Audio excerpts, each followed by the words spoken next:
Bonjour à tous, toujours dans le chapitre sur la croissance interne, nous avons évoqué les acquisitions des immobilisations corporelles lorsqu'elles sont acquises. Nous allons aujourd'hui parler des immobilisations corporelles mais produites en interne. En effet, une entreprise qui a des compétences a tout à fait la possibilité de se fabriquer, n'étant jamais mieux servi que par soi-même, se fabriquer ses propres actifs, un logiciel, une construction, plutôt que de passer par un prestataire. La question qui se pose, c'est comment est-ce que l'on intègre ces choix dans nos états financiers.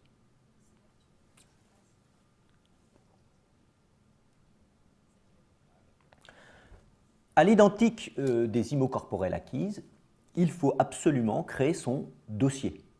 Alors la grande différence ici, c'est que au lieu de recevoir des factures de l'extérieur et de les agréger de manière à construire le coût d'une immobilisation, là, il va falloir farfouiller dans nos propres dépenses. Puisque, comme ça a été fabriqué en interne, toutes les dépenses qui concernent l'actif se retrouvent noyées dans la somme de toutes les charges de notre compte de résultat. Comment ça se passe quand on isole, par exemple, quand une société, une ESS2I fabrique son propre logiciel de paye plutôt que d'en acheter un?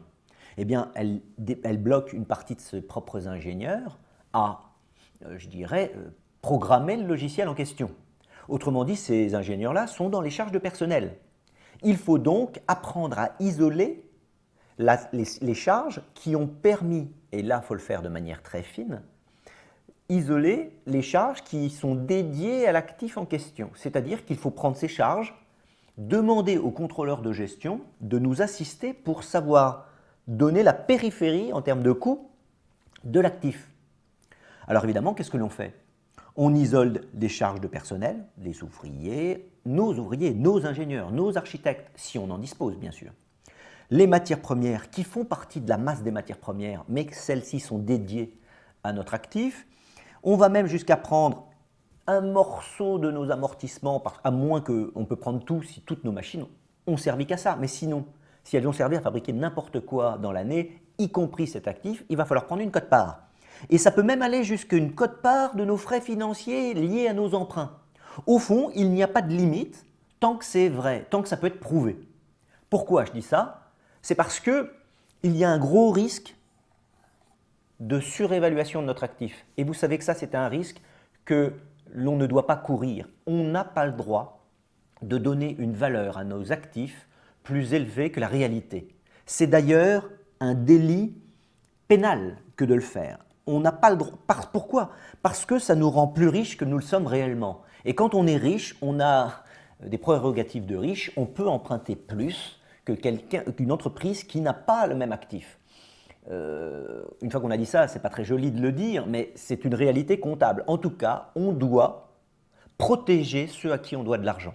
Autrement dit, ça c'est un sujet sensible. Pourquoi? Parce que la possibilité de création, elle est énorme en fait. Il suffit d'injecter plus de charges qu'on en a réellement mis.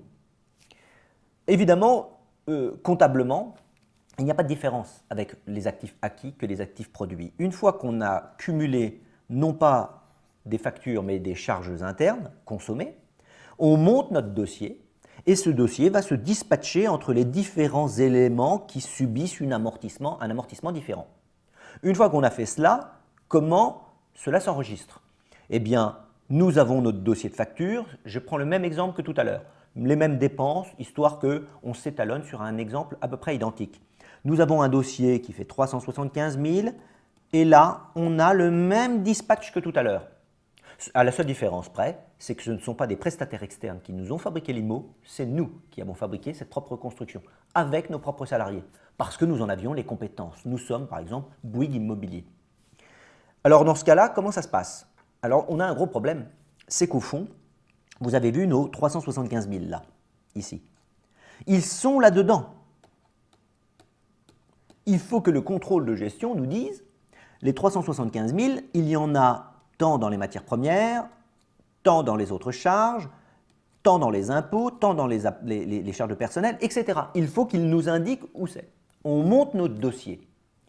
Et qu'est-ce qu'il va falloir faire? Il va falloir neutraliser ces charges, parce qu'attention, nos 375 000 ne peuvent pas se retrouver et en charge et dans l'actif. C'est l'un ou l'autre. Autrement dit, si on a décidé de les activer, comme on dit, il va falloir les neutraliser et la neutralisation se fera ici. Regardez bien. Nos charges sont ici. Eh bien, qu'est-ce que l'on va faire? On va faire ce qu'on appelle une production immobilisée. C'est-à-dire, on va enregistrer cette production comme étant une production faite pour soi-même. Pour combien? C'est simple, pour la valeur de notre dossier, 375 500.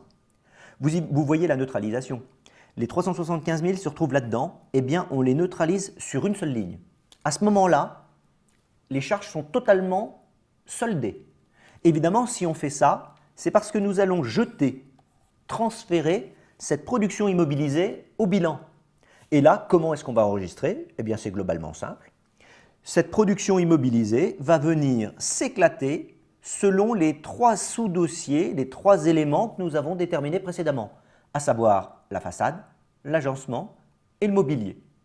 Autrement dit, à chaque fois que nous avons une production comme celle-là, faite en interne, nous devons uniquement penser à 2 choses. Le fait d'avoir un calcul de coût raisonné et raisonnable qui correspond à l'image fidèle de nos actifs.